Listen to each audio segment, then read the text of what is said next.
Първо, аз се казвам Теодор Караколев, занимавам се с историк на изкуството съм. Занимавам се по-специално с история на архитектурата между двете световни войни в България и история на изкуството в България в този период. Заедно с мой колега преди години създадохме фундация и организация Български архитектурен модернизъм, с която организираме много подобни събития, където ще бъдат разходки на сред архитектурата, някакви са лекции, някакви други подобни събития образователни. В същото време извършваме и такава проучвателска дейност, т.е. много често пътуваме в различни градове из цялата страна, събираме архиви, ходим в чужбина също, понеже ще стане въпрос малко по-късно, сега няма детайл да ви говоря, но българските архитекти имат много запазни архиви в чужбина, което е много интересно, като няма информация в България, но има в Германия, в Чехия, запазени за историята на българската архитектура. Самите наши събития, целта ни е да разширяваме малко познанията и информацията, която имаме за този период, който е все по-познат става, но в миналото, особено така преди 10 години, когато започнахме, беше доста неизвестен. Имаше много легенди, спомени, които се разпространяваха и така бяха останали в паметта на хората по семейна линия или особено в градове като Перник, по професионална линия. Нали, семейството вече може да се занимава съвсем други неща, хората, дядо им, родителите може да са били миньори или някой друг град са били моряци, да речем, на морето. По различни причини се пазят някакви неща, които всъщност някога се оказва, че не са съвсем верни, ще са някакви факти. Много често се говори един такъв мит, който много често понякога се повтаря, свързан с архитектурата. Много често тази сграда е построена от някой чужденец или нещо такова и това е така някак се издига като по-важно. Защото се оказва, че е построена от българин, който просто е завършил в чужбина, което не променя архитектурата, но все пак е свързана много по-директно с българската история. Историята на Перник е свързана почти изцяло с български майстори, специално с архитектурата изцяло с българи. Но за това малко по-късно. Така, сега само няколко водни думи иска да кажа. Първо ще се спрем на няколко други сгради, преди да влезем в мината дирекция с самата нея, за да си поговоря, така да разкажа малко повече за развитието на Перник, докато стигна до този момент на построяването на мината дирекция в края на 20-те, началото на 30-те години.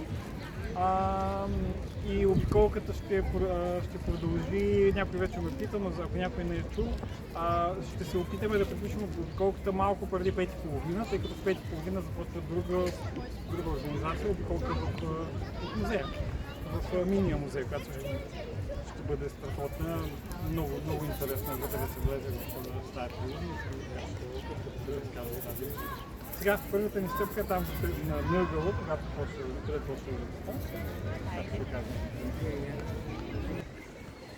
да има ли хора, които не са от Перник или повече не са от Перник? Добре. Така, защото предполагам хората от Перник така познават горе-долу историята на града. Може би и вие сте чели нещо и познавате, но все пак сигурно знаете, че историята на Перник е много свързана с войната дейност, която започва всъщност около края на 19 век. Повече от това ще ви разказвам в минния музей, но така с началото на обработването на рудниците, първоначално така не толкова професионално, но все повече и повече професионално тръходините с повече така съвременна техника през първите години на 20 век и вече 20-30-те години съвсем най-съвременни технологии, се развива и самия град. И по някакъв начин той започва именно от този център горе, там където е в момента музея, те наречените стари рудници, са първите, които се откриват 90-те години на 19 век, откриват като труд. Иначе тук се знае отдавна, от много, още от османско време, че има ценни находища. И заедно с това града започват едни така няколко различни села, които сега част от тях са квартали на Перник, вече са разширявани на града. Някои села постепенно започват да се оформят с една градска агломерация, но центъра си остава горе-долу това място през цялото време. Всъщност тези улици, които сега горе-долу има тази, която отива към минната дирекция, площада, улицата към двореца на културата, парка отзад. Горе-долу към 20-те, край 20-те години са си оформени, вече по начинът, в който ги познаваме днес. Но повечето сгради по протежението на тази улица са малко по-късни. Едно от малкото изключения и една от сградите, които така, от гледна точка на нашата фундация, която се занимава специфично с архитектурен модернизъм, е по-интересна, е банката, която е зад нас. Сградата е открита 30-те години като банка и продължава поне част от нея да си функционира по този начин. Но тя е такъв един от интересните примери в Перник за по-представителна сграда с определени черти, които причисляват към архитектурата на модернизма.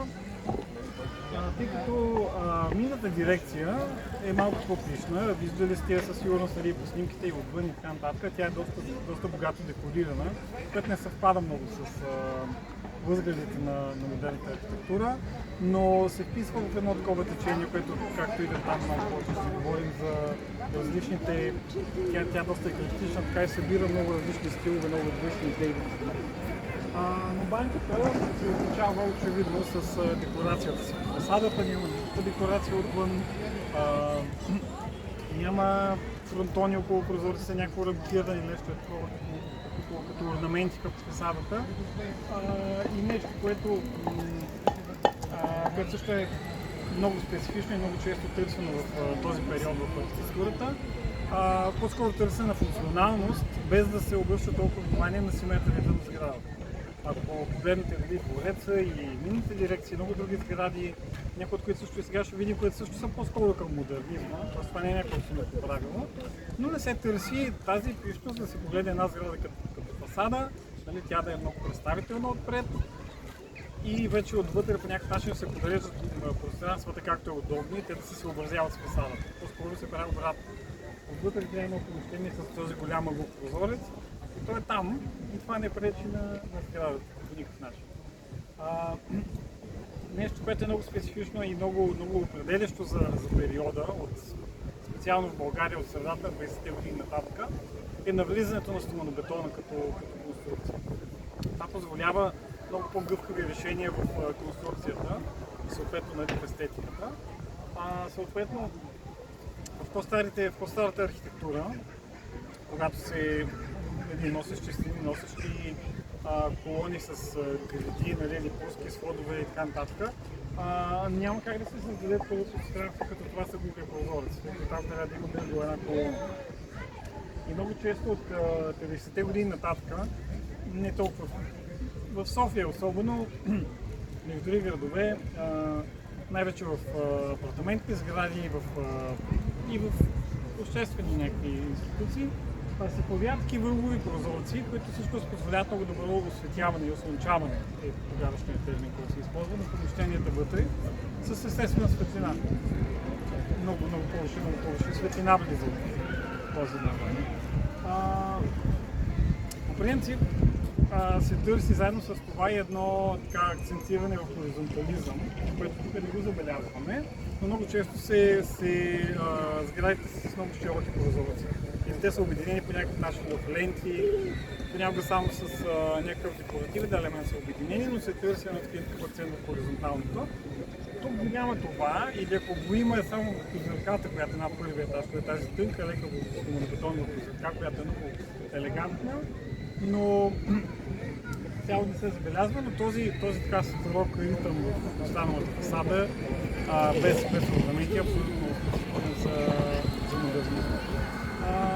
И само една дума за архитекта, който е не от най-известните по това време архитект, но в същото време е много интересен и предимно в София прави сгради, предимно обществени жилищни сгради на по-заможни хора. Архитект е Васко Василев, един от...